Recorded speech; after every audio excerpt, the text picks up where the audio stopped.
Hello, नमस्कार, प्रणाम। आज फिर हाजिर हूँ एक नए वीडियो के साथ आप लोगों के सामने। और आज का टॉपिक बहुत ही अलार्मिंग है, बहुत ही इंपॉर्टेंट है। तो प्लीज़ मैं शुरू में ही बता दे रहा हूँ कि वीडियो को अंत तक जरूर देखिएगा, क्योंकि ये सिर्फ आपके लिए, हमारे लिए नहीं, ये बल्कि हमारे पूरे देश के लिए वीडियो होने जा रहा है। और मैं बात करने जा रहा हूँ आज कोविड के बारे में। जैसा कि हम सभी ने अभी देखा है, न्यूज़ में अभी सुन रहे हैं, और बहुत सारे ऐसे इन्फॉर्मेशन आ रही हैं कि कोविड का जो नया वेरिएंट है फिर से आ चुका है, हमारे देश में एंटर कर चुका है, और शायद बहुत ही जल्द ये स्प्रेड भी हो सकता है। अब रही बात कि पिछला कोविड और पिछला लॉकडाउन शायद हम में से किसी ने नहीं भूला होगा। और हमने बहुत सारी चीज़ों को देखा, बहुत सारी मौतों को देखा, बहुत सारे अपनों को, बहुत सारे अपने जानने वाले को हमने बिछड़ते हुए देखा है, एक दूसरे से दूर होते हुए देखा है।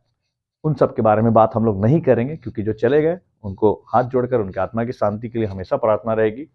और उम्मीद करूंगा कि आगे ऐसा किसी के साथ ना हो, उसके लिए आपको और हमें मिलकर कोशिश करनी होगी। कुछ नहीं करना है, बस कुछ बातों का ख्याल रखना है, जिसके लिए मैं ये वीडियो कर रहा हूं। सो प्लीज वीडियो पूरा जरूर देखिएगा। और हाँ, अगर आपको लगता है कि ये वीडियो कुछ इंफॉर्मेटिव है और इससे किसी का भला हो सकता है, तो इसे शेयर करना बिल्कुल मत भूलिएगा, क्योंकि सिर्फ वीडियो के व्यूज बढ़ाने के लिए नहीं होता है। मेरे जो भी टॉपिक होते हैं वीडियोस के, वो हमारे आम लोगों के लिए होते हैं, समाज के बीच में कुछ अच्छा करने के लिए होता है। तो प्लीज मैं बात करने जा रहा हूँ कोविड के बारे में। और कोविड, जैसा कि हम सब जानते हैं, एक ऐसा वायरस है जिससे लड़ने के लिए जो सबसे जरूरी चीज होती है वो होती है हमारी इम्यूनिटी।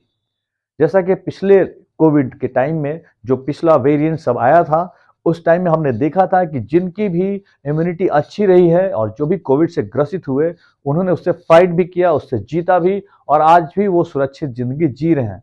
बट जिसकी भी थोड़ी बहुत इम्यूनिटी कमजोर थी, या यूं कहें कि बदकिस्मत थे वो लोग, कि शायद उन्होंने समझा नहीं, देर कर दी उन्होंने अपने फिटनेस के ऊपर ध्यान देने में। और उसका नतीजा हम सब जानते हैं कि कितने लोगों को, पूरे देश में कितने लोगों ने अपनों को खोया। क्यों खोया, कैसे खोया, क्या कारण हुआ, क्या लापरवाही हुई, इस बारे में हम लोग बिल्कुल बात नहीं करेंगे। क्योंकि हमें इस बारे में बात करनी है कि हमें आगे क्या करना है। क्या हमें इंतजार करना चाहिए कि कोरोना फिर से फैले, हमारे बीच में, आपके बीच में पूरी तरह से फैल जाए? बिल्कुल नहीं, बल्कि हमें पहले से ही तैयारी करनी होगी। क्या करना होगा? बहुत ही बेसिक सा काम है, बहुत ही छोटी चीजें हैं जो हमें करनी होंगी, तब्दीलियां लानी होंगी, और जल्द से जल्द इस पे अमल करना होगा। सबसे पहला जो तब्दीली है वो यह है कि हमें किसी न किसी तरह के फिजिकल एक्टिविटी में अपने आप को इन्वॉल्व कर लेना चाहिए। मेरे सारे वीडियोस को आप देखिएगा, उस सारे वीडियोस में मैं आज से नहीं बल्कि कई सालों से, कब से मैं बोलता आ रहा हूँ कि अपने आप को किसी भी तरीके के फिजिकल एक्टिविटी में इन्वॉल्व जरूर करें। सबसे बेस्ट है कि आप जिम जाइए। अगर जिम जाते हैं तो आपको एक माहौल मिलता है, वहाँ पे एक इन्वायरमेंट मिलता है, और आपको बहुत सारे इक्विपमेंट्स मिलते हैं जिसके थ्रू आप अपने आप को फिट रख सकते हैं। अगर पॉसिबल नहीं है, टाइम नहीं है आपके पास, या जिम आपके घर से बहुत दूर है, तो आसपास कोई पार्क होगा आपके घर के पास, आप वहां जा सकते हैं। अगर आप ये भी नहीं कर सकते, आप बिल्कुल अगर घर के बाहर निकलना नहीं चाहते हैं, कोई बात नहीं, आप अपने घर में योगा कर सकते हैं, आप एरोबिक्स कर सकते हैं, आप कोई भी फिजिकल एक्टिविटी कर सकते हैं जो कि 15-20 मिनट या आधे घंटे या 1 घंटे, आप जितना टाइम है उतना दें। बट अपने आप को फिट रखने के लिए जितना भी आपका क्षमता है, जो आपका शरीर अलाउ करता है, उसके हिसाब से आप अपने आप को फिट रखने की कोशिश कर सकते हैं।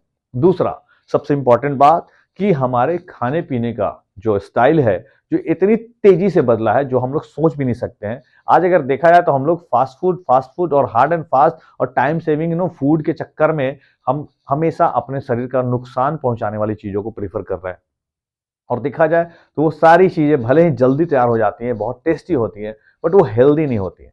तो हमेशा हेल्दी जो फूड है, खास करके जो नेचुरल ग्रेन्स हैं, जो पल्सेस हैं, जो वेजिटेबल्स हैं, जो बाकी हमारा जो जेनेटिक के हिसाब से खाने पीने की जो चीजें हैं, वो चाहे दाल हो, रोटी हो, सब्जी हो, आप जो भी कर लीजिए, आप जो मस्टर्ड ऑयल हो या घी हो, और भी बहुत सारे स्पाइसेस हैं, जो बहुत सारी अच्छी अच्छी चीजें जो हमारे इम्यूनिटी को बढ़ाती है।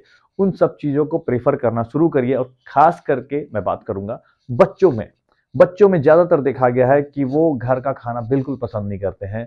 और please don't mind, but parents भी चाहते हैं कि जितनी जल्दी से जल्दी उनको जो भी ब्रेकफास्ट हो, या फिर जो भी फास्ट फूड जितनी जल्दी रेडी हो सके, वही प्रेफर कर देते हैं, वही दे देते हैं, और अलाउ करते हैं उनको वो खाने के लिए। याद रखिएगा, बच्चों की इम्यूनिटी खास करके बहुत जरूरी है, क्योंकि बच्चों में सबसे ज्यादा चेंजेस आया है। इतना ज्यादा उनका टफ हो गया है एजुकेशन, उनका शेड्यूल इतना टाइट हो गया है कि फिजिकल एक्टिविटी उनकी बिल्कुल जीरो हो गई है। पहले याद होगा हम लोग जब बच्चे थे, हम लोग बाहर जाकर घर के आउटडोर गेम बहुत सारे प्रेफर होते थे, हम लोग बहुत सारे आउटडोर गेम खेलते रहते थे। बट आजकल के बच्चे बिल्कुल नहीं जा पाते हैं बाहर, और जो घर में समय बचता भी है तो या तो मोबाइल या टीवी, वीडियो गेम, इन्हीं सभी में उनका समय जाता है। तो बच्चों पे खास करके ख्याल रखिए और उनके खाने-पीने का और उनके फिजिकल एक्टिविटी का बिल्कुल ध्यान रखिए। आप उनके लिए बहुत ज़्यादा ऑनलाइन क्लासेस हैं, ऑनलाइन फिजिकल एक्टिविटी है, या बहुत सारे ग्रुप सेशंस चलते हैं बच्चों के लिए भी, आप वहाँ पे उनको इन्वॉल्व करा सकते हैं। किसी स्पोर्ट्स एक्टिविटी में सबसे बेस्ट है बच्चों को स्पोर्ट्स एक्टिविटी में इन्वॉल्व रखिए। बहुत सारे स्पोर्ट्स सेंटर है, आप वहाँ उनको जॉइन करा सकते हैं और उनकी फिटनेस का आप ख्याल रख के उनकी फिटनेस को इम्प्रूव कर सकते हैं। तो कोरोना इससे पहले कि हमारे और आपके आस-पास में, हमारे और आपके घरों में घुसने की कोशिश करे, उससे पहले हमें अपने आप को मजबूत बनाना होगा, अपनी इम्यूनिटी को मजबूत बनाना होगा, अपनी फिजिकल एक्टिविटी को बढ़ाना होगा, अपने खाने-पीने के तरीके में बदलाव लाना होगा, बल्कि इसको जितना ज़्यादा बढ़ा सकते हैं, बढ़ाना होगा, और इस तरह से आप और हम लड़ सकते हैं। और जो दूसरी इम्पोर्टेंट बातें हैं वो ये कि टाइम टू टाइम अपना चेकअप ज़रूर कराइए। हमें शायद, और आपको याद नहीं होगा कि लास्ट हमने कभी कोई ब्लड टेस्ट या कोई अपना इंटरनल जो ऑर्गन्स का या फिर हेल्थ चेकअप कुछ कराया भी है या नहीं। सबसे खराब बात क्या है कि हम लोग जब तक बीमार नहीं पड़ते ना, हम लोग सोचते हैं चेकअप की ज़रूरत हमें नहीं है, और बाद में पता चलता है कि कुछ मेजर डिजीज़ हमारे ऊपर ऑलरेडी अटैक कर चुका था, जिसका हमें पता भी नहीं था। प्लीज़, पैसा मायने नहीं रखता है, पैसा बहुत आएगा, बहुत जाएगा, बट अगर 1000-2000 रुपए लगते भी हैं और कुछ अगर छोटा-मोटा जाँच करके अगर आपको अपने फिटनेस, अपने हेल्थ के इंटरनल चीज़ों के बारे में पता चल जाता है, तो कौन-सी बुरी बात है? तो ये मैं आपको ज़रूर सलाह दूँगा कि आप लोग अपने फ़िटनेस के ऊपर इस तरह से भी नहीं कि सिर्फ़ बाहर से ध्यान दें, बल्कि अंदर से भी अपना चेकअप ज़रूर कराएँ, ताकि पहले से ही आपको पता रहेगा कि आपके अंदर क्या-क्या कमियाँ हैं। सो उनको दूर करने में आपको मदद मिलेगी और आप तैयारी अच्छे से कर सकते हैं। याद रखिएगा कि पता नहीं मुझे कि हमारे देश में कोरोना की स्प्रेडिविटी किस हद तक होने जा रही है, क्या होने जा रहा है, आने वाला समय हमारा और आपका कैसा होगा, मुझे बिल्कुल नहीं पता। मैं बस यही कह सकता हूँ कि आप और हम मिलकर बिल्कुल कोशिश कर सकते हैं, तैयारी कर सकते हैं, अपने आप को मजबूत बना सकते हैं उस वायरस से लड़ने के लिए।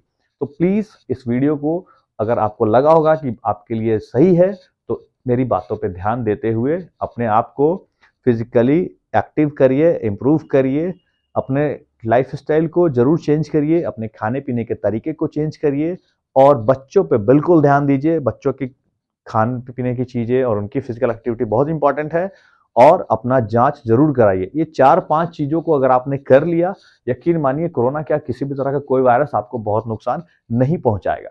अभी ये वीडियो मैंने बहुत जल्दी-जल्दी किया क्योंकि मुझे लग रहा था कि इसको ज़्यादा से ज़्यादा इन्फॉर्मेशन जो दे सकता हूँ, जो ज़रूरी बातें कर सकता हूँ, मुझे करनी चाहिए इस वीडियो में।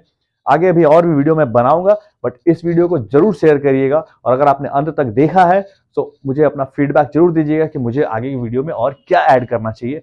अपना ख्याल रखिए, मजबूती के साथ लड़ने के लिए तैयार रहिए। नमस्कार।